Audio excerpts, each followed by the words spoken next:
करते हैं, तो वो ही सबसे अच्छी चीज़ है कि अपना काम सामने आता रहे और आप बिज़ी रहें बस। रंग की यात्रा कैसी रही?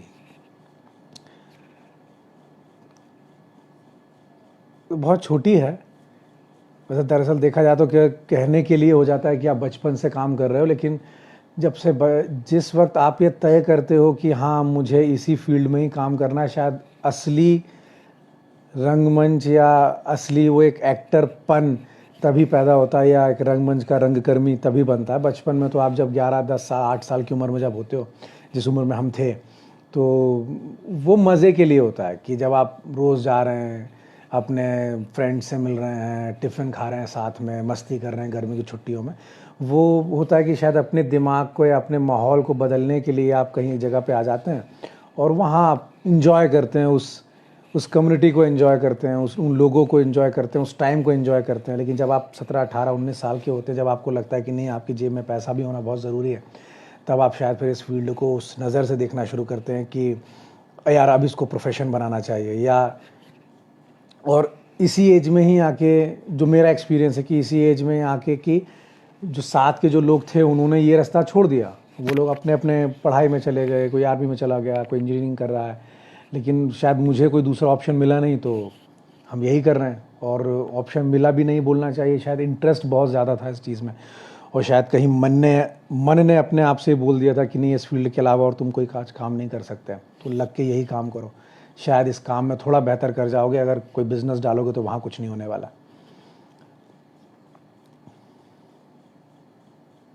मंगल भवन अमंगल हारी, रामा हो रामा। जय श्री राम। तो बस यही है। और जिस सब्जेक्ट को लेके हम लोग बात कर रहे थे कि एक लाइफ में या किसी की भी ज़िंदगी में ये रंगमंच, थिएटर, कला, डांस, म्यूज़िक कितना इफ़ेक्ट है, क्या एक दवा की तरह काम करता है। तो मेरे ख्याल से कि एक्टिंग तो, अभिनय तो खैर सभी लोग करते हैं। अभिनय हमारी मम्मी भी करती हैं जिनका थिएटर से कोई लेना देना नहीं। उसमें बशर्ते एक छोटी सी एक सूत की एक लाइन है जहाँ पे दर्शक नहीं होते, बस दर्शक एक अकेला ऐसा होता है और उसके पीछे एक सेंस नहीं होता कि मैं कुछ जज करूँगा, मैं आज कुछ देखने आया हूँ, मैं कुछ लेके जाऊँगा। नहीं तो अभिनय तो मम्मी भी करती हैं, पापा भी करते हैं, भाई भी करती है, बहन, दादा दादी सब अभिनय करते हैं और अभिनय करके ही दिखाते हैं। तो ये जो अभिनय करना, किसी की नकल करके दिखाना, ये तो हमारे खून में बहुत पहले से है। तो हमारी जितनी भी तकलीफ़ होती है, जितना भी सब कुछ प्रॉब्लम्स होता है, हम इसी तरीके से जब घर में कहीं बैठते हैं, जब चार लोग जब किसी की किस्से कहानियाँ सुनाते हैं कि अरे भाई वो वहाँ ऐसा हुआ था, ऐसा हुआ था, वैसा हुआ था, तो वहाँ पर वो आई थिंक अभिनय कर रहे होते हैं। बशर्ते वहाँ कोई दर्शक नहीं होते, लेकिन दर्शक होते हैं, लेकिन उस नज़र से नहीं होते कि कोई आपको जज करेगा। तो आपकी ज़िंदगी में कहीं ना कहीं तो वो चल ही रहा है सब कुछ कि आप लोगों को एंटरटेन कर रहे हैं और आप अपने आप को भी फील गुड करवा रहे हैं, किसी की नकल करके या किसी का किस्सा सुना के कि हमारे बाजू में एक अंकल रहा करते थे तो वो इस तरह से बोला करते थे, इस तरह से बैठा करते थे। तो ज़िंदगी में तो है ही। और आजकल, आज के समय में तो खैर इस प्रोफेशन को कहीं ना कहीं यूज़ कर ही लेना चाहिए कि आप भले अपनी किसी भी फील्ड में काम कर रहे हो, लेकिन एक पाँव इस तरफ आ जाए तो अच्छा है, चाहे वो एक दर्शक बन के ही आ जाए तो भी बहुत बड़ा है। तो क्या बाकी सारी चीज़ों को आप छोड़ दें वहाँ पे और दर्शक बन के आराम से चुपचाप बैठ के वो नाटकों को या फिल्मों को या म्यूज़िक को या डांस को आप देखते रहें, सुनते रहें, तो वो भी आपके लिए एक रिलीफ का काम करता है। वो ये सबसे बड़ी मेडिसिन है। मनोज भैया नमस्ते। VS लाला हाय, नमस्ते हाय। तो एक तो क्या बड़ा ऑकवर्ड है कि खुद ही बोलते रहो बोलते रहो, तो ले दे कि बस वही है।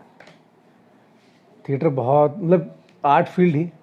पुनीत गोदान दादा कैसे हैं आप? थिएटर से फिल्म तक के एक एक्टर में क्या क्या बदलाव फेस किया आपने दादा? उसमें आपकी वाइफ का क्या कितना सपोर्ट रहा? सबसे पहला सवाल, गोदान दादा कैसे हैं आप? मैं एकदम बढ़िया हूँ पुनीत। और थिएटर से फिल्म तक कि एक एक्टर में क्या क्या बदलाव फेस किया? कुछ नहीं। अभिनय वहाँ भी करना है, अभिनय यहाँ भी करना है, बशर्ते सिर्फ ये कि मीडियम बदल जाता है और आपको 300-400 आँखों के लिए एक्टिंग नहीं करनी पड़ती, सिर्फ एक कैमरे के लिए एक्टिंग करनी पड़ती है। वही फ़र्क है, इंटेंसिटी सबसे इम्पॉर्टेंट है, इंटेंसिटी का फ़र्क है बस। क्योंकि वो तो आम जिंदगी में भी है। जब आप किसी जगह बैठते हैं आराम से, और जब दादा चाचा मामा, और बहुत अच्छा एग्जाम्पल था कि जब हमारे नाना जी कहानी सुनाया करते थे ठंडियों में कि वो अलाव जला लिया है, आग लगा लिया है, तो जब 2 बच्चे होते थे तो बड़े आराम से सुनाते थे। जहाँ 10 बच्चे हो जाते तो थोड़ा सा आवाज़ थोड़ा ऊपर कर लेते थे कि हाँ भाई, एक राजा था, एक रानी थी, फिर उनके गाँव में एक लड़का था। तो वो जो इंटेंसिटी है कि 2 बच्चों को सुनाना है कि 10 बच्चों को सुनाना है, तो वही सिनेमा है। सरल है मेरे हिसाब से कि आप जो वहाँ पर खड़ा है उसके लिए एक्टिंग कर दो बस। वो एक टेक्निकल चीज़ रखी हुई है कैमरे की, जिसको कैमरा बोलते हैं, जिसमें कुछ पार्ट्स जुड़े हुए हैं लोहे के, वो आपको रिकॉर्ड कर लेंगे, लेंस लगे हुए हैं, रिकॉर्ड कर लेंगे। आप सामने जो है नहीं भी है तो माइम कर रहे हैं, इमेजिन कर रहे हैं, तो वहाँ एक दूसरा हिस्सा ये आ जाता है कि आपको थिएटर में सब कुछ सामने नज़र आता है। और थिएटर में भी आपको बहुत सारी चीज़ें इमेजिन करनी होती हैं कि भाई ट्रेन है, हेलीकॉप्टर्स हैं, जानवर हैं ये सब इमेजिनेशन आपका थिएटर में स्ट्रॉन्ग हो ही जाता है। और जब सिनेमा में जब कैमरे के उस तरफ कोई नहीं होता और कैमरा आपके मुंह पे लगा होता है, तो आपको इमेजिन ही करना होता है कि हाँ, सामने वाला कोई एक्टर आपके सामने खड़ा हुआ है और आपको कोई क्यू दे रहा है, कोई नहीं भी दे रहा है, तो आप खुद सेल्फ अपने आप में ही क्यू ले लेते हो कि हाँ, ये बोल दिया होगा उसने, इस तरह से ही बोला होगा। तो वो जो इस तरह से बोला होगा, वो भी ट्रेनिंग आपको थिएटर से मिल जाती है। तो वो कैमरे के सामने सिर्फ इंटेंसिटी है और आपका इमेजिनेशन है कि आप जितना अच्छा इमेजिनेशन आपका स्ट्रांग होगा, आप उतना ज़्यादा अच्छा 2 लाइंस के बीच में रिएक्ट कर पाओगे। और वो रिएक्शन ही सबसे बेस्ट है, क्योंकि लाइन तो आपका एक्शन है, आप रिएक्ट क्या करोगे? अगर आपने गलत रिएक्ट कर दिया तो रिएक्शन लगेगा नहीं, वो रिएक्शन एनजी शॉट में चला जाएगा और आपकी जो पूरी मेहनत है रिएक्शन देने वाली, वो ख़राब हो जाएगी। तो आपको वो जो रिएक्शन है वो आपको इमेजिन करना पड़ेगा कि मैं सही रिएक्शन दे रहा हूँ कि नहीं दे रहा हूँ। तो यही एक्सपीरियंस था बस। और अभी मेरा भी लर्निंग प्रोसेस है, अभी ज़्यादा कैमरा इतना ज़्यादा फ्री नहीं हुआ है।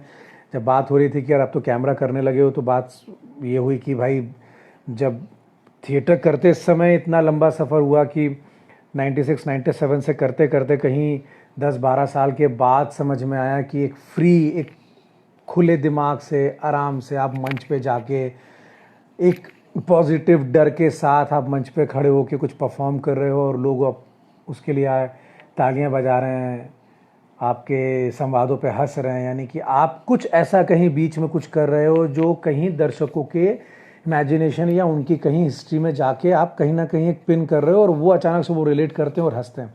यानी कि आप जब रिहर्सल्स कर रहे थे तो आपने उस बीच में उन चीज़ों को सोचा हो कि ये पंच कहीं सोशली कहीं जाके टच करता है कि नहीं। तो वही सारी चीज़ें वही चीज़ें सारी उठ के हाँ आपका एक मैदान तैयार कर देती हैं कैमरे के सामने। तो वही जब ये थिएटर में इतने सारे साल लग गए समझने में कि अभिनय को कैसे करें या कितने सहज हो के कि मतलब लगे भी ना कि आप अभिनय कर रहे हैं, लेकिन आप अभिनय कर रहे हैं, लेकिन दर्शकों को लगे कि नहीं है ये सजीव है, अभी लाइव अभी हो रहा है, ये अभिनय नहीं कर रहा है, दिल तक आ रहा है, दिमाग तक वो सोचने पर मजबूर हो रहा है। तो जब उसमें इतने साल लग गए तो सिनेमा में भी लगेंगे, क्योंकि थिएटर में तो क्या है, एक लाइव आदमी हाँ मंच पे खड़ा हुआ है या 4 आदमी लाइव मंच पे खड़े हैं, सजीव जिंदा हैं, जो सामने जो रिएक्शन आ रहा है वो भी जिंदा है, लेकिन कैमरा वहाँ जिंदा नहीं है। तो कैमरा अपने आप में एक ऐसी चीज़ है कि जो कुछ रिएक्ट नहीं करेगा, लेकिन वो बिना रिएक्ट किए हुए भी आपके अंदर सब कुछ देख लेगा। जैसे कई लोग बोलते हैं कि कैमरा आपकी आत्मा तक कैप्चर कर लेता है। तो वो है कि वो है निर्जीव, लेकिन वो अंदर से इतना सजीव है, उसका आउटर इतना स्ट्रांग नहीं है, लेकिन उसका इनर बहुत स्ट्रांग है। तो यानी कि अगर उसका इनर बहुत स्ट्रांग है, तो अगर आप कैमरे के सामने आ रहे हो तो एज एन एक्टर आपका इनर भी बहुत स्ट्रांग होना चाहिए। वो स्ट्रांग है तो कैमरा वही चीज़ पकड़ेगा जो आपके मन में चल रही है। में जितना बाहर आप कर रहे हैं उससे 4 गुना ज़्यादा अंदर घटना चाहिए, क्योंकि कैमरा शायद अंदर की चीज़ें जल्दी पकड़ता है। हाय कुमार, आपकी रंग यात्रा की शुरुआत कैसे हुई? रंग यात्रा की शुरुआत हुई बाल भवन से 96। तो हमारे बड़े भैया थे, वो ड्राइंग सीखते थे, तो ड्राइंग बहुत अच्छी करते थे, अभी भी बहुत अच्छी करते हैं।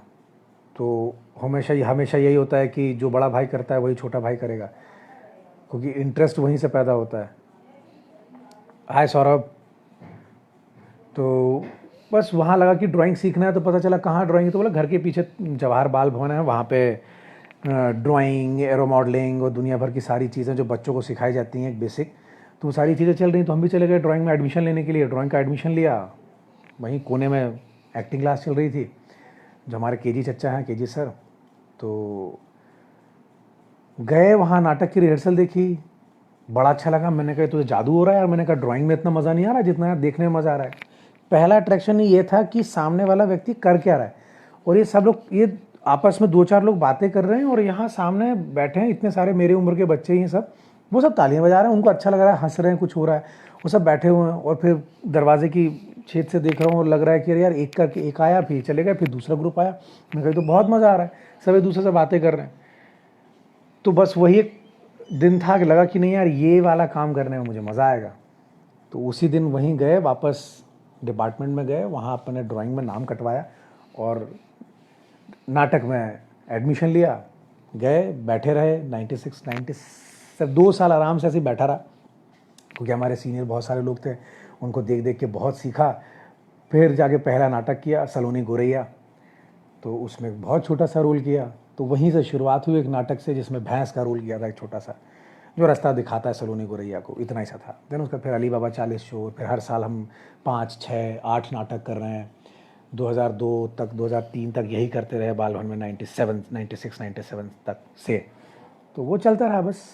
और फिर उसके बाद रंगीश लिटिल बैले ट्रुप आ गए, फिर एक नया ही दुनिया खुल गई। उसके बाद फिर एलबीटी से माधवदा मिल गए, वहाँ से डांस ड्रामा की ट्रेनिंग हो गई। देन उसके बाद फिर मनोज भैया मिल गए, वहाँ उनके साथ रह के न जाने क्या क्या सीखा। आज मतलब मैं अभी भी हमेशा बार बार कहता हूँ कि अब मेरे अभिनय में अगर टाइमिंग असर है, जो भी मैं टाइमिंग के साथ जो भी कुछ कर लेता हूँ, वो सारी की सारी मनोज भैया की देन है। ग्रेस जो कहता हूँ कि बॉडी में ग्रेस है, कई लोग बोलते हैं बहुत अच्छा है प्रेजेंस और ये सब है, वो सारी की सारी देन माधवदा की है, तो उनसे चुरा लिया गया है। तो मनोज भैया से बहुत सारी चीज़ें चुराई गई हैं जो आज बहुत काम आती है मेरे, चाहे वो सिनेमा कर रहा हूँ, चाहे मैं थिएटर कर रहा हूँ, चाहे वो एक बहुत अच्छा एक्सपीरियंस है मनोज भैया का। मैं मुंबई में मैं ईला अरुण जी और के रैना सर के साथ में थिएटर कर रहा था। तो वहाँ कई एक आध दो इंसिडेंट ऐसे हुए कि के सर ने बहुत तारीफ़ करी, ईला मैम ने बोला कि तुम बहुत अच्छी एक्टिंग करते हो। और वो एक कुछ ऐसा इंसिडेंट था, एक फूल देने वाला, और वो फूल दिया, और एक सिचुएशन ऐसी और थी, गाना गाते हुए आते हैं वो देते हो, तो अचानक से मुझे ऐसा लगा ये तो मनोज भैया हैं, ये मैं नहीं हूँ।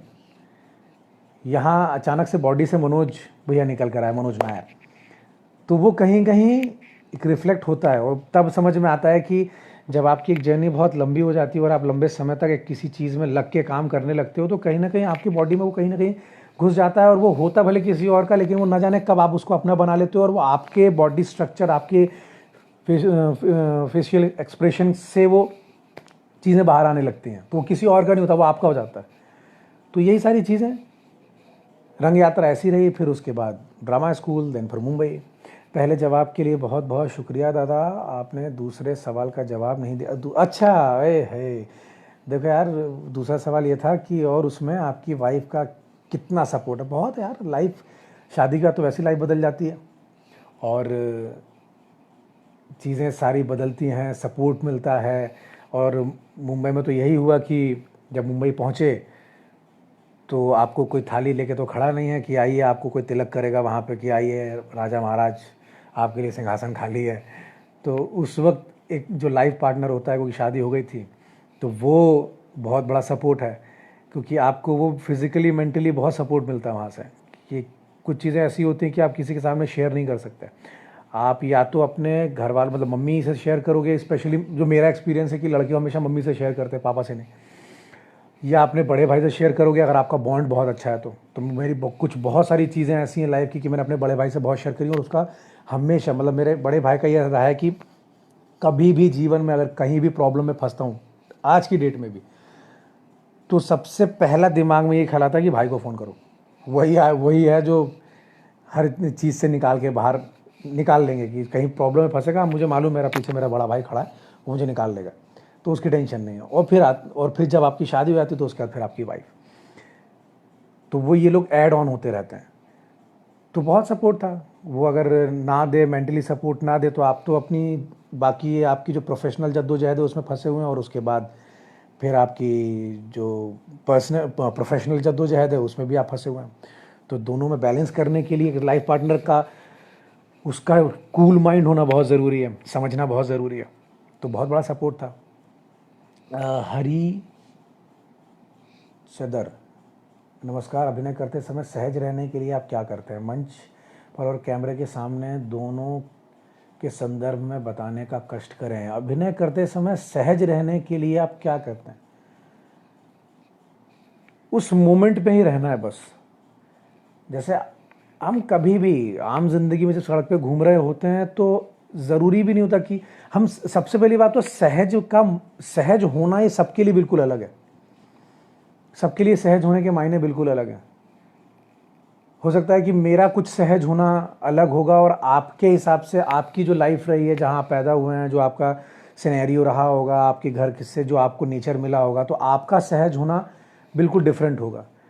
तो ये तो एक हिस्सा ये हो गया कि आप सहज कैसे रह सकते हैं। तो सबका इंडिविजुअल डिपेंड करता है कि सहज वो कैसा है, किस पर्टिकुलर सिचुएशन में वो किस तरह से बिहेव करता होगा।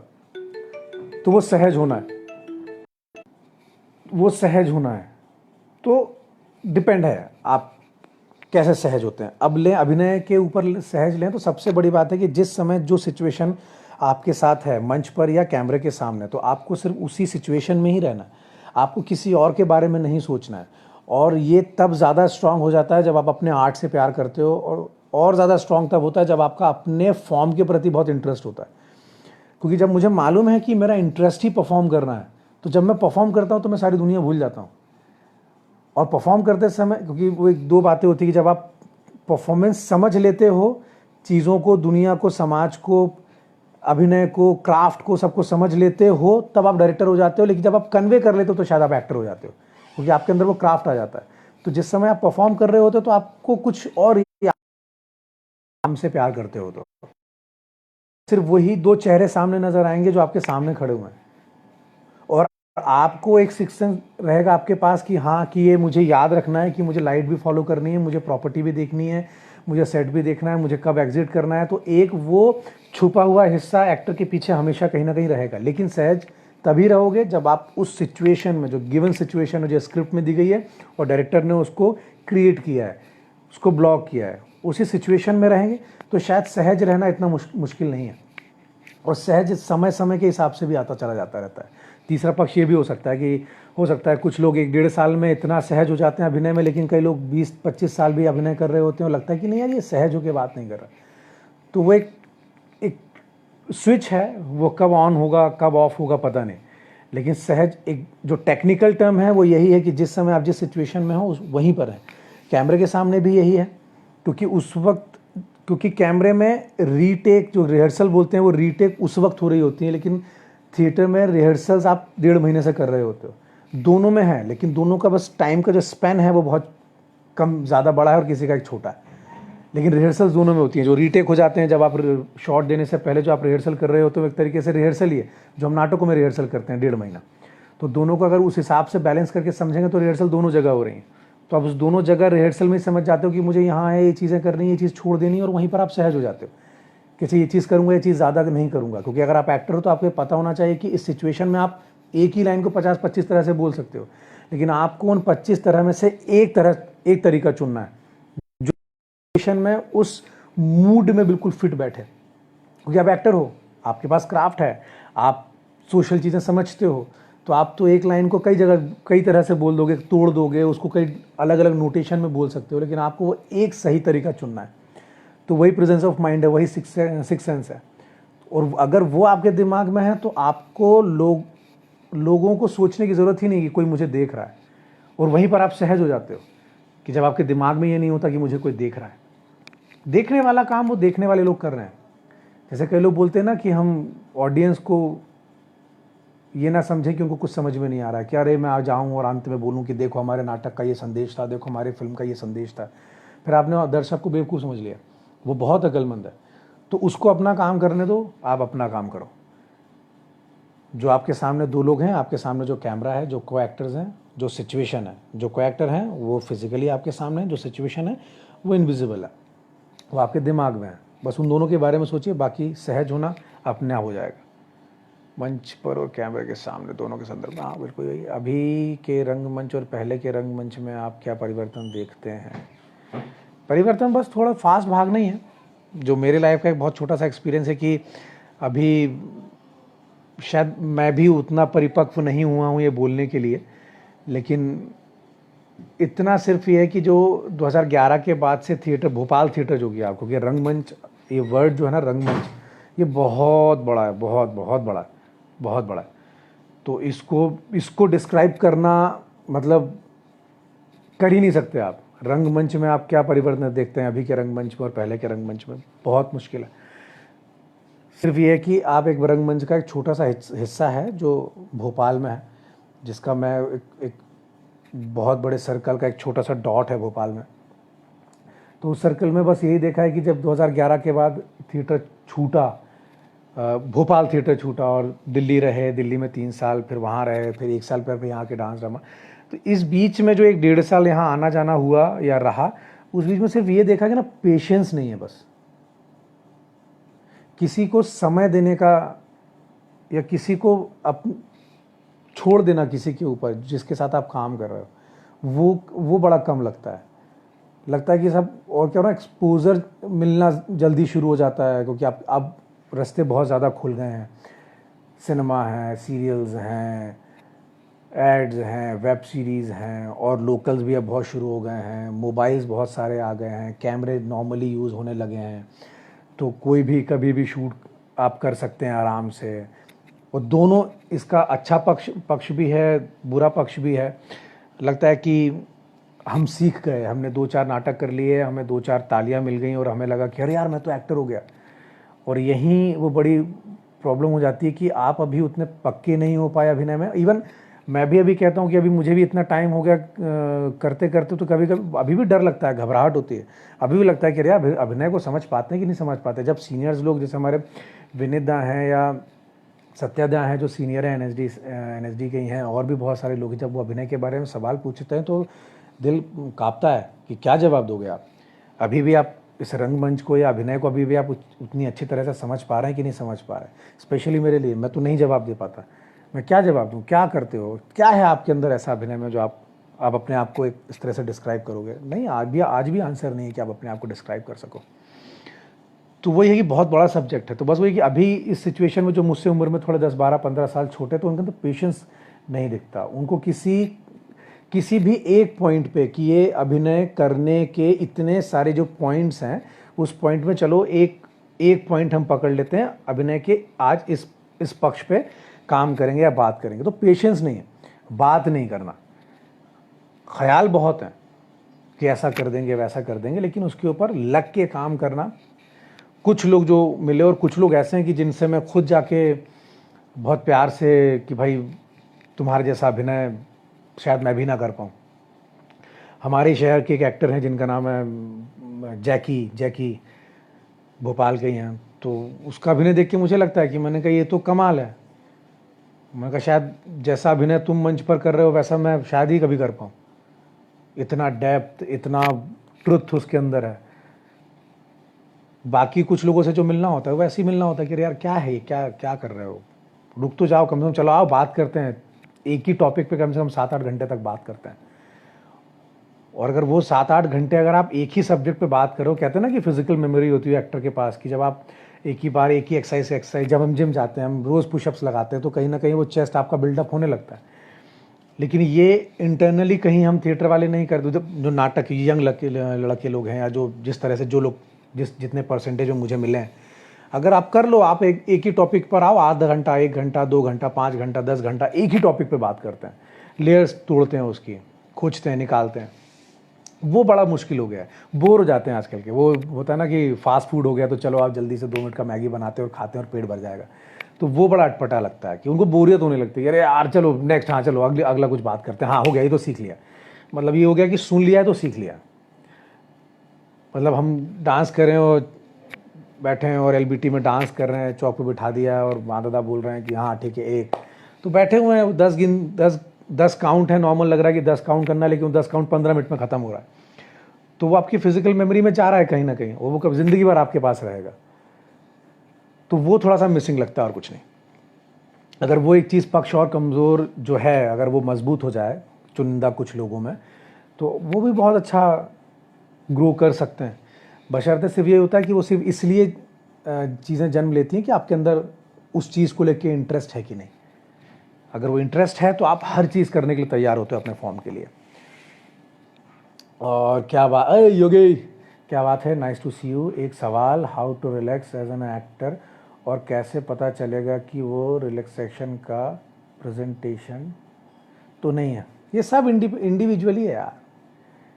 जिस तरह से हमारी आवाज़ अलग है, हमारे सोचने का तरीका अलग है, बैठने का तरीका अलग है, तो रिलैक्स करने का तरीका सबका अपना अपना अलग ही होगा मेरे भाई। तुम्हारा बिल्कुल अलग, मेरा बिल्कुल अलग। कई लोग, डिपेंड करता है, कई लोग शो से पहले बात करते हैं, कई लोग बिल्कुल चुप रहते हैं लेकिन परफॉर्म अच्छा करते हैं। और कैसे पता चलेगा कि वो रिलैक्सेशन है या क्या उसका रिप्रेजेंटेशन, वो भी खुद आप समझ पाओगे, वो उसका खुद का तरीका होगा। क्योंकि खुद आप अपने आप से बात करते हो ना, जैसे हम कई बार बात करते हैं ना कि जिस दिन आप ये तय करते हो कि आपको अब अभिनय करना है, एक्टिंग करना है, तो आपके अंदर एक अलग से एक इमेज पैदा होती है, एक मिरर इमेज आपकी पैदा होती है।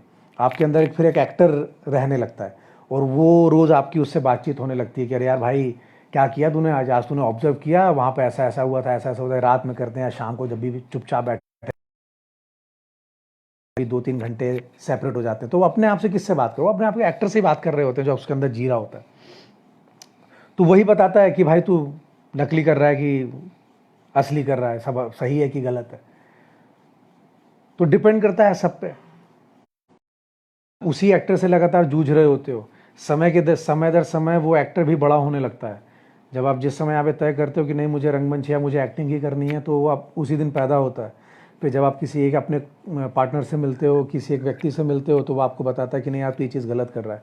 तो आपका अंदर का जो एक्टर उसको समझ में आता है कि अच्छा ये गलत है। फिर रात में जाके आप बात करते हो कि भाई आज उसने ये बोला ना, तो एक काम कर, इस पर प्रैक्टिस कर, डिक्शन पे काम कर, या फलाना पे काम कर, बॉडी पे काम कर। फिर आप 3 से 5 लोगों से मिलते हो, 5 से 15 से मिलते हो, 15 से 50, 50 से 150, और उन 150 लोगों से मिलने के बाद कभी ना कभी कोई ना कोई आपसे ये ज़रूर बोल देता है कि अरे यार ये चीज़ अच्छी है, ये चीज़ करनी चाहिए। भले वो आपको ना बोल रहा हो, वो किसी थर्ड पर्सन के बारे में बात कर रहा हो, तो आपका जो एक्टर है वो ऑब्जर्व कर लेता है उसको। तो मे बी वो जगह हो जाती है वहाँ पे कि वो आपको खुद बता रहा होता है कि देख भाई ऐसा करना चाहिए कि नहीं करना चाहिए। तो वो रिलैक्स कब है, कैसे है, वो आप खुद ही अपने आप को खुद ही पता चल जाएगा, खुद ही बताएगा। जो हमने एक्सपीरियंस किया है ड्रामा स्कूल में, जो हमारा खुद हम दोनों का जो खुद का एक्सपीरियंस है, क्योंकि वो आप किस तरह के फॉर्म से निकल कर आप काम करना शुरू कर रहे हैं, वो भी बहुत डिपेंड करता है। कि जब एक व्यक्ति एक छोटे से गांव से आके आया है, वहाँ पे माहौल ही शोर वाला है, कि वहाँ पे थिएटर की शुरुआत ही वहाँ नाटक की शुरुआत ही चिल्ला चोट से होती है, अरे ये हो गया वो हो गया, अरे वो ले, हाँ भैया रिलैक्स है, कोई मतलब ही नहीं है, हाँ मालूम है गाँव का नाटक है, हम तो ऐसे ही करते हैं, हमारे बाप दादा भी ऐसे करते थे।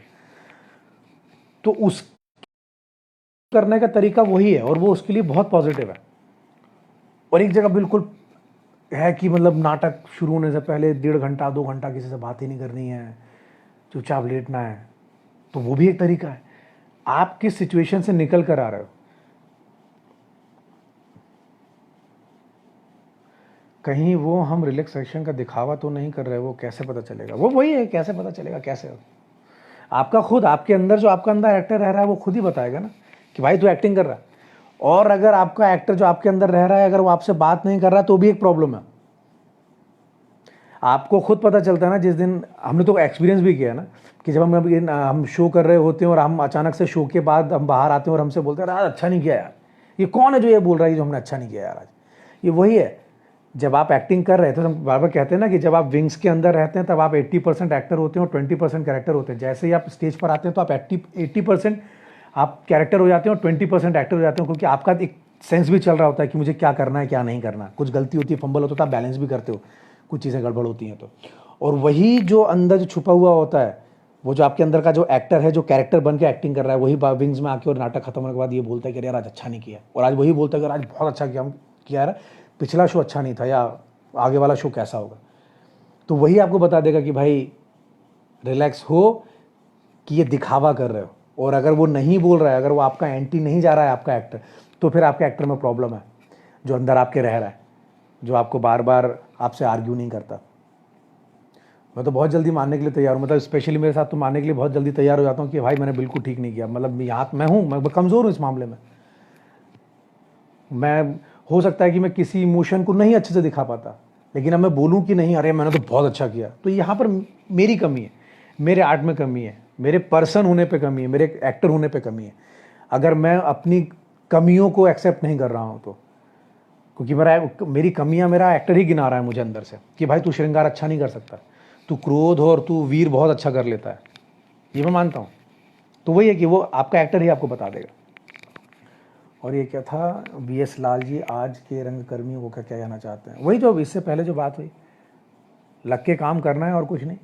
मतलब क्या हो गया कि हम ये, मतलब मेरे शब्द नहीं है ये, बहुत जो सीनियर्स लोग हैं उनके शब्द हैं, कि कई लोग ड्रामा स्कूल में भी हमको ये शब्द सुनने को मिलते थे, क्योंकि कथक केंद्र कैंपस में ही था कुछ समय तक हमारे सामने।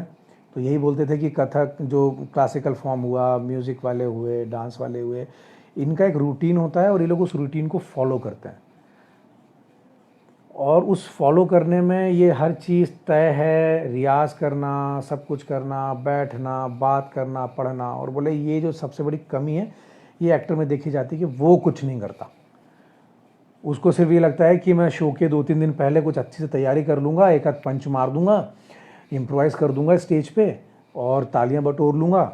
मैंने भी गलतियाँ करी हैं, तो तालियां बटोर लूँगा, और जब तालियां मिलेंगी अचानक से, क्योंकि आपने वहाँ सडन कुछ आपके दिमाग में आया, इम्प्रोवाइज़ कर दिया, तालियां मिल गई, और आप जैसे ही आप विंग्स में गए और आपको लगा कि अरे मैं तो एक्टर हो गया, तालियां मिल गई मुझे। भोपाल में से 2-3 एक्सपीरियंस देखे हुए भी हैं, देखा है उन लोगों को। तो ये इस चीज़ की बहुत ज़्यादा कमी देखने को मिलती है, कि वो फोकस ना हो पाना अपने काम को लेके, कि कर लेंगे वाली बात है। नहीं, आप वो कर नहीं ले, ये फॉर्म ऐसा नहीं है ना कि आप कर लेंगे। अगर कर लेंगे तो फिर आप हर नाटक से पहले वैसा ही करेंगे जैसा आप हर नाटक, मतलब पिछले नाटक में भी आपने वही किया, इस नाटक में भी आप वही करेंगे, क्योंकि आप अपने क्राफ्ट में काम करते नहीं हैं और तालियां मिल जाती हैं। फिर आप 7-8 नाटक के बाद फिर आप मोनोटोनस हो जाएंगे, एक जैसा ही रिएक्ट करेंगे। और अगर आप बिल्कुल शुरुआती दौर से बिल्कुल आप ये दिमाग में, बल्कि कि उसका लेवल क्या हो पता नहीं, लेकिन आप शुरुआती दौर से अगर ये तय कर लें कि नहीं ये कैरेक्टर ऐसा नहीं होगा, ये चरित्र ऐसा है, ये पात्र है, ये ऐसा ऐसा बिहेव करेगा, ये ऐसा बिहेव करेगा, पात्र ये नाम है, ये उम्र है, यहाँ से ये आया, अब इसके चरित्र क्या क्या है, ये ऐसा बिहेव करता है, ये थोड़ा गुस्से, ये ऐसा करता है, ये थोड़ा शांत रहता है, ये प्यार से देखता है, हमेशा मुस्कुराता रहता है। तो अगर आपने उसके नुआंसेस अगर आपने फिक्स कर दिए, जैसे हम आप सबके हैं, अगर आपने नुआंसेस उसके फिक्स कर दिए, तो हर बार आपका जो मिल रहा है तो वो हमेशा अलग होगा। और जैसे ही आपको कोई मिलता जुलता चरित्र मिलेगा, जैसे कि बड़े बड़े एक्टर्स बोलते हैं कि यार ये तो वैसे ही कैरेक्टर लग रहा है जैसा मैंने कुछ साल पहले किया था, यानी कि वो अगर व्यक्ति ऐसा बोल रहा है कि ये वैसा ही लग रहा है, यानी कि उसने उस वक्त उस कैरेक्टर को क्रिएट किया होगा, उस कैरेक्टर को बनाया होगा, उस कैरेक्टर की एक हिस्ट्री, उसका एक पूरा दुनिया बनाई होगी, तभी वो ये कह पा रहा है कि अभी जो मुझे कैरेक्टर मिला ये बिल्कुल उसके जैसा लग रहा है। यानी कि वो कहीं अपने आप को रिप्रेजेंट नहीं कर रहा था, वो उस कैरेक्टर को उन्होंने डिज़ाइन किया। तो अगर आप डिज़ाइन करके जाते हैं, उसका वोकल, उसका फेशियल, सोशल, इकोनॉमी, हर चीज़ उसकी डिसाइड करते हैं कि वो किस तरह से बिहेव करता है गिवन सिचुएशन में, किस तरह से दिखता है, क्या लुक होगा, किस परिस्थिति से निकल के बाद इस पोजीशन पर आया है। नाटक कहीं एक स्थिति से शुरू हो रहा है और वो स्थिति शुरू हो के किसी एक उसकी हिस्ट्री आ रही है और नाटक यहाँ से शुरू हो रहा है, तो इससे पहले की ज़िंदगी क्या रही होगी उसकी, और यहाँ जो वो बिहेव कर रहा है तो उसका जो बिहेव करना है वो उसकी पास हिस्ट्री उस पर डिपेंड करती है कि वो किस तरह से जिया होगा, तभी वो यहाँ पर इस पोजीशन पर आके इस तरह से बिहेव कर रहा है। तो वो सारी चीज़ें अगर आप जज कर लेते हैं, देख लेते हैं नाटक के हिसाब से, तो ऑब्वियस है कि आप चीज़ों को क्रिएट करना शुरू कर देंगे। हाँ भाई, वॉचिंग सिद्धार्थ अबाड़े, हाय सिद्धार्थ। शिव, किसी एक्टिंग प्रोसेस को फॉलो करते हैं आप अपने कैरेक्टर को इस्टेब्लिश करने से पहले? नहीं, मतलब बिलीव ये है कि अभी हमारे पास ना इतने सारे रिसोर्सेज हैं, इतने सारे मेथड्स हैं, इतने सारे प्लेटफॉर्म्स हैं आपको अपना आर्ट फॉर्म दिखाने के लिए, और इतने यही प्लेटफॉर्म आपको दुनिया भर के आर्ट फॉर्म दिखा भी देते हैं। तो आज हम कंटेम्प्रेरी वर्ल्ड में हैं, हम सारे के सारे जितने भी आर्टिस्ट हैं वो कंटेम्प्रेरी आर्टिस्ट हैं। और ऐसा कहते हैं कि भाई अभिनय जो है, वो रंगमंच जो है, वो सारे आर्ट फॉर्म का मिलन है। तो जिसमें डांस भी है, म्यूज़िक भी है, भाव भी हैं, भंगिमाएँ भी हैं, वो सारी चीज़ें मिल जाती हैं। तो एक कंटेम्प्रेरी एक्टर होने के नाते मैं जितने भी मैंने मेथड्स पढ़े हैं, और बेसिक जो मेरा सबसे ज़्यादा रुझान जिसकी तरफ है वो नाट्य शास्त्र है। और लेकिन जिस तरह नाट्य शास्त्र में अभिनय के पक्ष को, अभिनय मतलब उसका जो प्रेजेंटेशन है, फिजिकल प्रेजेंटेशन है, उस प्रेजेंटेशन में आज हमने उसको सबड्यूट कंट्रोल कर दिया है। इमोशन तो आपको सिचुएशन के हिसाब से उसकी डिग्री डिपेंड करती है। तो मेरे लिए जितने भी मेथड्स हैं, नाट्य शास्त्र हुआ, स्टेनिस्लवस्की हुए, माइजनर हुए, स्टेला एडलर हुई, जिनको भी थोड़ा बहुत पढ़ा है, जितना उनको मैं समझ पाया हूँ, कैरेक्टर के स्किन के तक जाने तक की जो प्रोसेस है वो बिल्कुल कंटेम्प्रेरी है। बिल्कुल डिपेंड नहीं करता कि मैं किसी एक ही बुक पे जाके फिक्स हो जाऊं। जिस तरह से थिएटर में अलग अलग फॉर्म्स हैं कि हम रियलिज्म कर रहे हैं, हम पारसी कर रहे हैं, हम थोड़ा एब्स्ट्रैक्ट कर रहे हैं, हम थोड़ा सा सररियलिस्टिक कर रहे हैं, तो उसके भी अलग अलग फॉर्म्स हैं। तो डिपेंड, सबसे पहले तो हमको ये पकड़ना है कि मैं किस तरह के फ्रेमवर्क में जा रहा हूँ। अगर मैं फोक थिएटर, अगर मैं स्वांग करने जा रहा हूँ, तो मुझे वो स्वांग का बॉडी पकड़ना पड़ेगा सबसे पहले कि स्वांग होता किस तरह से। अब मैं स्वांग में स्टेनिस्लवस्की घुसेड़ूं तो यहाँ पर मैं बेवकूफ़ हूँ। स्वांग समझने के लिए पहले स्वांग का मेथड समझना पड़ेगा। और स्टेनिस्लवस्की कर रहा हूँ, अगर रियलिज्म कर रहा हूँ और वहाँ पर मैं स्वांग डालूँ तो शायद हो सकता है आ जाए, मे बी कंटेम्प्रेरी है, सब कुछ हो सकता है आ जाए। तो आपको कहीं उसको तोड़ना मरोड़ना होगा, क्योंकि वो एक पर्टिकुलर टाइम पे लिखा गया था, उसकी अपनी एक सोशल जर्नी है। और यहाँ जब आप प्रेजेंट टाइम में कर रहे हैं तो यहाँ पर वो कंटेम्प्रेरी चीज़ें चेंज हो जाएंगी जब आप उसको प्रेजेंट कर रहे हैं। तो मेरे लिए कोई बैरियर नहीं है किसी भी मेथड को पकड़ के काम करने का। मैं धड़क कर रहा हूँ, फिल्म का एग्जांपल दे रहा हूँ, धड़क कर रहा हूँ, बहुत कंट्रोल्ड है, नो कोई ओवर रिएक्ट नहीं करना है, उसका कैरेक्टर ही वैसा है, फिल्म का टोन ही वैसा है। जहाँ मैं मजावा कर रहा हूँ उसका टोन थोड़ा सा फार्सिकल है, वो बात मतलब हर एक आध लाइन का थोड़ी सी शेर व शायरी हो जाती है, तुक में आप बात करने लगते हो। लेकिन जहाँ अगर आपने उसको थोड़ा सा भी, अगर आपने उस मूड से बाहर निकालने के लिए आपने कुछ ऐसा किया, तो आप उसके डायलॉग के फ्रेमवर्क से बाहर निकल जाएंगे। क्योंकि शब्द में ही एक विज्ञान है। जो सेंटेंस लिखा गया है, जिस तरह से पारसी नाटक लिखे जाते थे, अगर आप उसको अलग तरह से बोलने की कोशिश करोगे तो वो सुर ही मैच नहीं करेगा, वो रिदम ही मैच नहीं करेगा। तो हर लिखावट की अपनी रिदम है। दोहा बोलने का अपना रिदम है, चौबोला बोलने का अपना रिदम है, पारसी बोलने का अपना एक जो लाइन्स है, शेर बोलने का अपना रिदम है। तो उस रिदम को समझना पड़ेगा कि आप किस फ्रेमवर्क में काम कर रहे हो। तो जिस फ्रेमवर्क में जाओ, उस मेथड को उठाओ, उस मेथड में जो कैरेक्टर डिज़ाइन करने का और जो पैटर्न बनाने का जो एक आपको मिलता है, आप उसमें घुस जाओ आराम से और आप उसको परफॉर्म करो। ये चीज़ मैं फॉलो करता हूँ। और मोस्टली मतलब जितने लगभग एक्टर मैंने देखे हैं अभी इस समय में, लगभग मेरे आसपास के लोग तो सब लोग वही करते हैं। हर फॉर्म में एक ही मेथड नहीं घुसड़ते। आज का कंटेम्प्रेरी एक्टर तो शायद मेरे हिसाब से ये नहीं करता। आपके कैरेक्टर एस्टेब्लिश करने का तरीका ये हो गया। और ये हैं प्रफुल्ल। फंबल सच में बिग प्रॉब्लम है क्या? क्योंकि बहुत सारे अच्छे एक्टर देखे हैं, उनका फोकस डिक्शन पे नहीं तो सब्जेक्ट पे होता है। वो एक्टर तालियां मिलने पर फ्लो में नहीं जाते, वो कैरेक्टर कैरी करते हैं। हाँ, बिल्कुल सही है। मतलब फंबल सच में बिग प्रॉब्लम है क्या? है, बिग प्रॉब्लम है, क्योंकि वो आपके कैरेक्टर का हिस्सा नहीं है, वो आपके परफॉर्मेंस का हिस्सा नहीं है। और फंबल क्या, कोई भी एक ऐसी चीज़, बहुत अजीब सा अब्रप्ट एग्जाम्पल है कि लाइट गिर जाना, या पीछे से किसी के परफॉर्म चलते समय किसी का पीछे सामान गिर जाना, किसी को एक्टर का कुर्सी गिर जाना, वो ऑडियंस को समझ में आता है कि ये परफॉर्मेंस का हिस्सा नहीं है, इसलिए वो ऑडियंस को डिस्टर्ब करता है और वो उसकी जर्नी पे ब्रेक लगा देता है, स्टेशन ले आता है। तो प्रॉब्लम है। और फंबल होने का तरीका दो सारी बातों का अगर देख लें, या तो आपके टंग में, आपके कहीं जॉ लाइन में, कहीं गले में कुछ ऐसा कुछ प्रॉब्लम है जिससे कि वो स्टैमर हो जाता है, फंबल आ जाता है, कुछ ऐसा होता है, या आप नर्वस हो जाते हैं। तो नर्वस होना भी एक वही है कि आपका फिजिकल प्रॉब्लम है, वो कहीं आपके मेंटल से वो फिजिकल है। तो आप अगर उसको फिजिकली बोलोगे कि भाई कॉन्शियस मत हो, तो वो नहीं होगा, क्योंकि आपका दिमाग वैसे ही काम करता है कि जब उसको बार बार बोलते हो तो वो मान जाता है आपकी बात, क्योंकि फिजिकल मेमोरी होती है, ये हम सब जानते हैं। तो फंबल होना एक प्रॉब्लम है अगर वो आपके परफॉर्मेंस का हिस्सा नहीं है तो उसको दूर करने के लिए बस यही कि कॉन्शियस मत होइए। आप भी इंसान हैं, सामने वाले जो बैठे हैं वो भी इंसान है, उनसे डरने की ज़रूरत है नहीं। और सबसे बड़ी बात है, एक एक्टर होने की सबसे बड़ी मतलब कहते हैं कि वरदान है कि लोग आपको देखने आ रहे हैं। तो सबसे अच्छी बात तो यही है। और एक एक्टर के मन में अगर यह है कि लोग मुझे देखने आ रहे हैं, तो फिर तो जादू है। और मैं चाहता भी हूँ कि लोग मुझे देखने आए। तो वो एक प्रॉब्लम आप उसको सॉल्व कर सकते हैं बड़े आराम से, नर्वस होने की ज़रूरत ही नहीं है। और दूसरा क्या, क्योंकि बहुत सारे अच्छे एक्टर देखे हैं, उनका फोकस डिक्शन पे नहीं तो सब्जेक्ट पे होता है।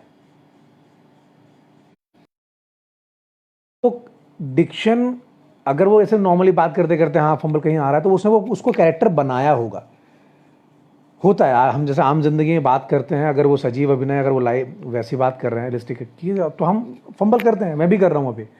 अगर यही परफॉर्मेंस हो रहा होता तो उसमें भी फंबल आ रहा होता, लेकिन वो मेरे परफॉर्मेंस का हिस्सा होता। और सब्जेक्ट दोनों ही इंपॉर्टेंट है, ज़रूरी नहीं कि आप एक किसी हिस्से को। अभिनय में जितने भी पक्ष हैं, चाहे वो नाट्यशास्त्र के हिसाब से 4 पक्ष हुए, चाहे फिर अभिनय में ही उसके छोटे छोटे और पक्ष हुए, तो हर सारे पक्ष आपको ध्यान में रखने हैं, उनको मजबूत बनाना है। किसी भी आप एक पक्ष को या आप डिक्शन पे ध्यान रखते हैं, बाकी सब्जेक्ट पे ध्यान रखते ही नहीं है। अरे मैं सब्जेक्ट पे ध्यान रखता हूँ, कैरेक्टर पे ध्यान रखता ही नहीं हूँ। अरे मैं तो कैरेक्टर पे ध्यान रखता हूँ लेकिन मैं ब्लॉकिंग्स पे ध्यान रखता नहीं हूँ, मैं कभी भी रैंडमली कहीं चला जाता हूँ, तो वो तो पॉसिबल ही नहीं है। वो एक कंप्लीट परफॉर्मेंस हुआ ही नहीं, वो कंप्लीट एक्टर हुआ ही नहीं। तो हर चीज़ पे ध्यान रखना है। और वो एक्टर तालियां मिलने पर फ्लो में नहीं जाते, वो कैरेक्टर में रहते हैं। और ये सबसे अच्छी बात है, क्योंकि जिस वक्त आप रिहर्सल करते समय जो कैरेक्टर आप बना रहे थे, जो आप जिस फ्लो में जा रहे थे, आपको वहीं रहना है। क्योंकि रिहर्सल में आपको तालियां नहीं मिल रही थी, यानी कि जैसे ही आपने ताली को अपने कानों में लिया और कानों से लेकर अपने दिमाग और दिल में ले लिया और आप फ्लो में बह गए, तो यानी कि आपने अपना कैरेक्टर छोड़ दिया। अब आपने कैरेक्टर छोड़ दिया तो आप ऑन फ्लोर प्रेजेंट में सब कुछ कैरेक्टर क्रिएट कर रहे हो, जो रिहर्सल में नहीं हो रहा था। एक्टर का काम है कि उसके कान में ताली बजे और वो उसको कहीं पर जाके एक बॉक्स में डाल दे, हाँ हो गया, वो सीन खत्म। क्योंकि आपको पता होता है रिहर्सल करते समय कि यहाँ तालियां मिलने वाली हैं, यहाँ कोई ना कोई रिएक्शन आएगा। और कई जगह उल्टा भी हो जाता है, यहाँ नहीं रिएक्शन आता, तो भी आपको प्रॉब्लम में नहीं आना है, तब भी आपको अपने फ्लो के साथ जाना है। तो सबसे अच्छी बात है अगर ये कोई एक्टर करता है कि भाई फ्लो में है, कैरेक्टर नहीं छोड़ रहा है, तो ये तो उसके लिए सबसे अच्छी बात है कि वो बहुत कॉन्सेंट्रेट है अपने कैरेक्टर को लेकर। शिवा कुंदेर रिप्लाई टू, अच्छा सवाल है बिल्कुल। अगर आप इस सवाल से अगर मतलब जो मैंने बोला शायद आसपास है सवाल, तो अच्छी बात है। कला समाज के लिए किस प्रकार से औषधि का काम करती है? जैसे हम पुराने ज़माने में बोला करते थे ना कि 3-4 तरह की चीज़ें हर बच्चे को सिखाई जाती थी। मतलब दिमाग के लिए आप पढ़ाइयाँ, शास्त्र, ये सारी चीज़ें सिखा रहे हैं। और शरीर मजबूत करवाने के लिए आप मलखम, कुश्ती, युद्ध कलाएं सब कुछ सिखा रहे हैं। और तीसरा पक्ष ये था कि समाज को समझने जानने के लिए, मैंने बहुत समय पहले एक शॉर्ट फिल्म करी थी, तो उसमें एक राजा था और राजा अपने बेटे को राजा बनाना चाहता है। और वो ये बोलता है कि तुम समाज को कैसे समझोगे, जब तुम राजा बन जाओगे तो लोगों के दुख दर्द को कैसे समझोगे। तो उसको जंगल भेज देता है। तो जंगल में ऋषि मुनि उसे कुछ कुछ परफॉर्म करवाते हैं, वहाँ जाओ, इससे मिलो, इसकी आवाज़ सुनो, पानी की आवाज़ सुनो, मछलियाँ कान लगा सुनो, मछलियाँ कुछ बोलती हैं क्या, चींटियों के चलने की आवाज़ सुनो। तो ये तीसरा पक्ष वही होता था कि ये तीसरे पक्ष में ये सारा आर्ट फॉर्म आ जाए, ताकि आप जो सामने जो व्यक्ति है, आप उसके व्यवहार को समझ रहे हो कि नहीं समझ रहे हो, उसके दुख तकलीफ को समझ रहे हो कि नहीं समझ रहे हो। तो हमारे समाज में, या जो जितना मुझे पता है, हमारे जो जितना पढ़ा है, तो उस समय से ही 3 पक्ष थे कि आपके अध्ययन को भी ध्यान में रखा जा रहा है, आपके शारीरिक ताकत को भी बनाने के लिए सारी चीज़ें क्रिएट करी जा रही हैं, और सोशली आपको जोड़ने के लिए भी ये सारी चीज़ें आपको सिखाई जा रही हैं, जिसमें डांस आ गया, म्यूज़िक आ गया, रंगमंच आ गया। तो ये सारी चीज़ें लोगों को जोड़ देती हैं। जैसे ही आप रंगमंच में आते हो और आपको लगता है कि अरे यार मैं किसी XYZ का अभिनय कर रहा हूँ, एक ऐसा पात्र हुआ करता था, तो आप अपने गुरुजी से पूछते थे कि भैया ये रियल है कि फिक्शनल है? बोले रियल हो या फिक्शनल हो, पात्र चरित्र रियल फिक्शनल हो सकता है, लेकिन जो उसकी भावनाएं संवेदनाएं हैं वो तो सत्य हैं। वो मन में तो वैसे ही घट रही हैं। हाँ, वो उड़ता हुआ जा रहा है, उसने मार दिया, लेकिन उसके मन का भाव तो यही ना कि मैं चला जाऊं। तो भावनाएं तो सत्य हैं। तो जब भावनाएं सत्य हैं, तो जब आप उस भावना को मन में लेके, सात्विक को मन में लेके जब आप परफॉर्म कर रहे होते हो, तो आप किसी एक ऐसे चरित्र के भावनाओं को अपने मन में धारण कर लेते हो और उसकी दुख और तकलीफ को समझते हो।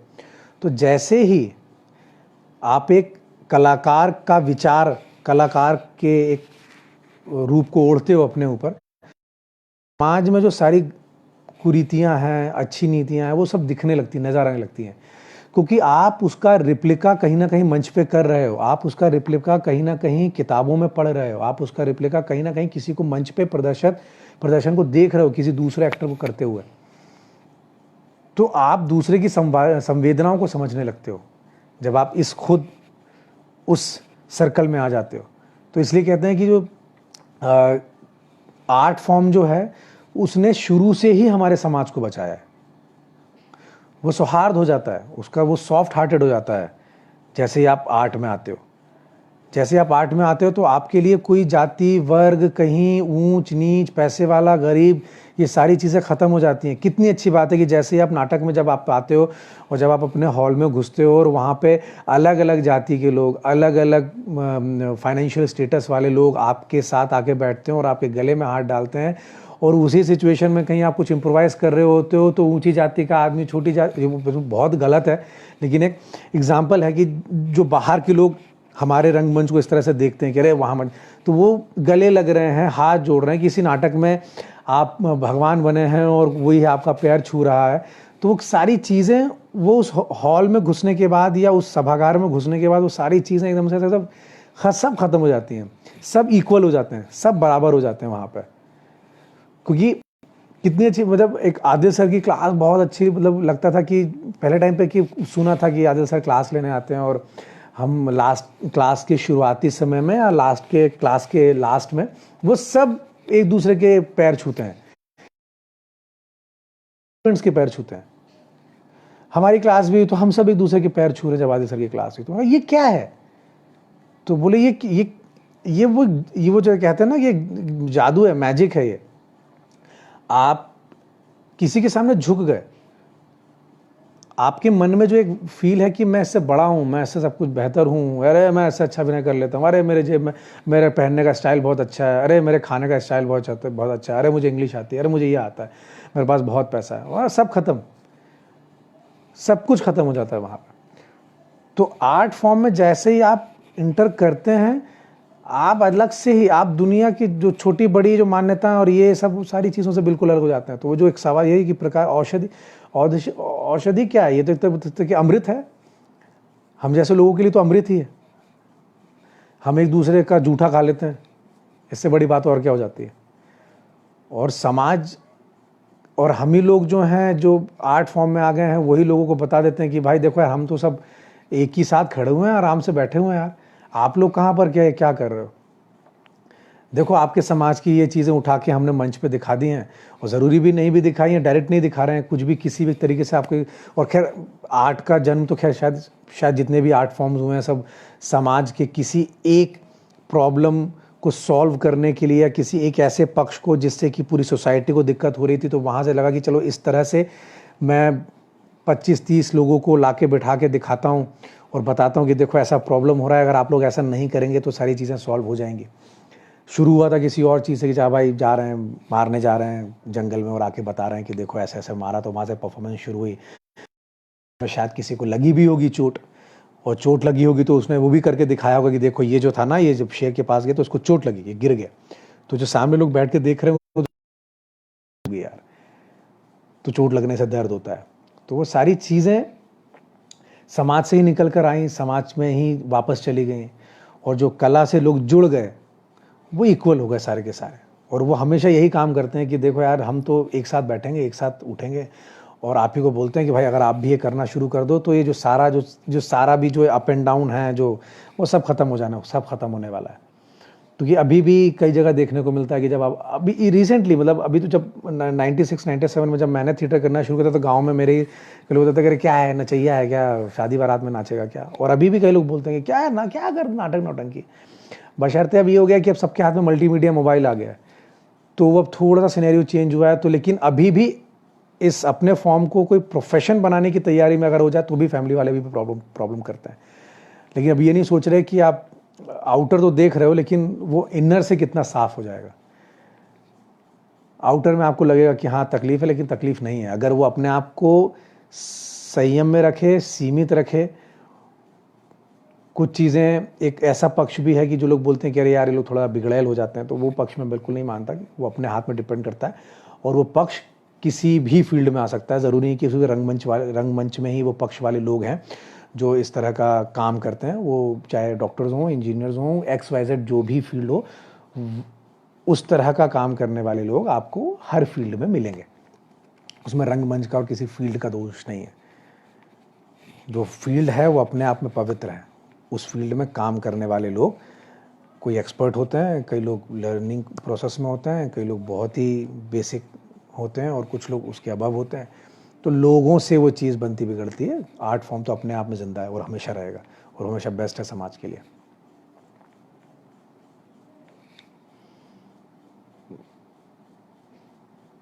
वाह।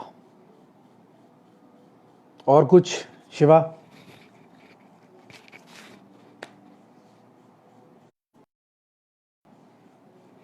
Please suggest some exercises to improve diction. सबसे अच्छी एक्सरसाइज है 12 खड़ी पढ़ो। स्वर और व्यंजन है, स्वर और व्यंजन दोनों को घोट मारिए, 12 खड़ी को घोट मारिए। इन्हीं से ही संवाद बनते हैं बस, और कुछ नहीं। क ख ग घ है, सब कुछ है अपना। अ आ ई है, 12 खड़ी है। क का की कू के कै को कौ कं कहा। यही सारी एक्सरसाइज है। इसके अलावा भाषा विज्ञान है ही क्या? हमको तो सब बचपन में व्याकरण में पढ़ा दिया जाता है। भाषा यही है, इन्हीं से भाषा बनती है, यही उच्चारण है। किस शब्द पे या किस अक्षर पे कितना सांस देनी है, आप उसको जान जाए, बस हो गया। कब क है और कब का है, क का डिपेंड करता है, बस हो गया। यही है, यही भाषा है। सिंपल है। क्योंकि अभिनय क्या है यार? अभिनय वही है जो आप अपनी आम जिंदगी में करते हैं। सहज होना है बस। आपको ये नहीं सोचना कि आपको, जब आप आम जिंदगी में लोगों से बात करते हैं, आप आम जिंदगी में रोते हैं, हंसते हैं, आम जिंदगी में आपके 8 रस बराबर मात्रा में आते हैं। नवा शांत है तो उसको छोड़ देते, तो खैर 11 हो गए। लेकिन जो बेसिक है कि ये सारे रस, उनके भाव, अनुभाव, विभाव, संचारी भाव, स्थायी भाव, ये जो सारे आपकी लाइफ में आते हैं तो आते हैं, और ये आप परफॉर्म करते हो अपने घर पे ही रह के। बस यही है कि उस समय जब आप परफॉर्म कर रहे होते हो तो आपके दिमाग में ये नहीं रहता कि मुझे कोई देख रहा है, और वही चीज़ उठ के मंच पे आ जाएगी, कैमरे के सामने आ जाएगी, तो ये सोचो मत कि मुझे कोई देख रहा है।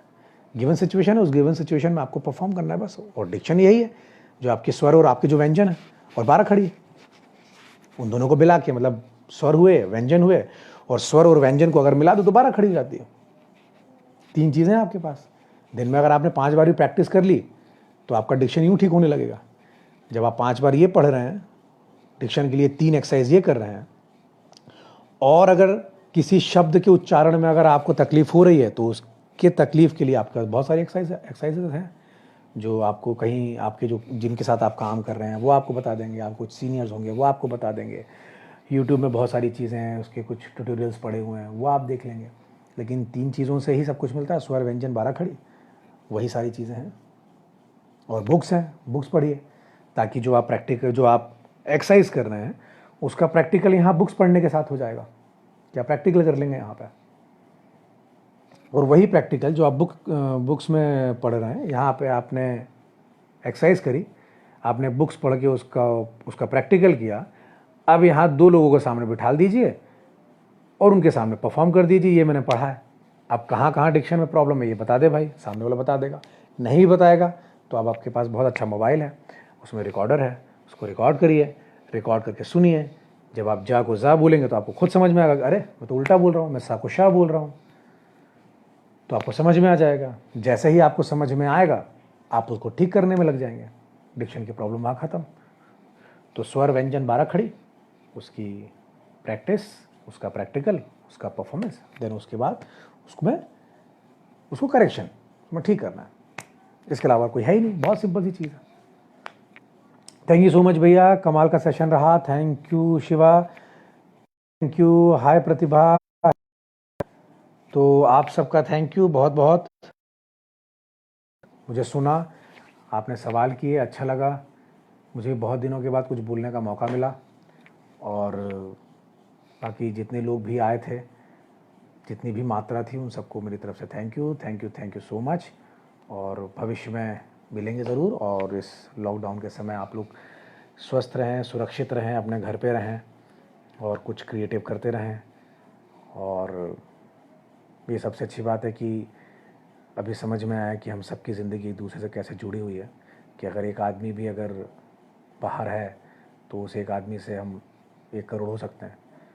तो ये भ्रम भी ख़त्म हो गया कि मैं इंडिविजुअल हूँ, ये भ्रम भी ख़त्म हो गया कि मैं अकेला भाड़ झोंक लूँगा। तो अभी बस समझ में आ गया कि हम सब की ज़िंदगी एक दूसरे से जुड़ी हुई है।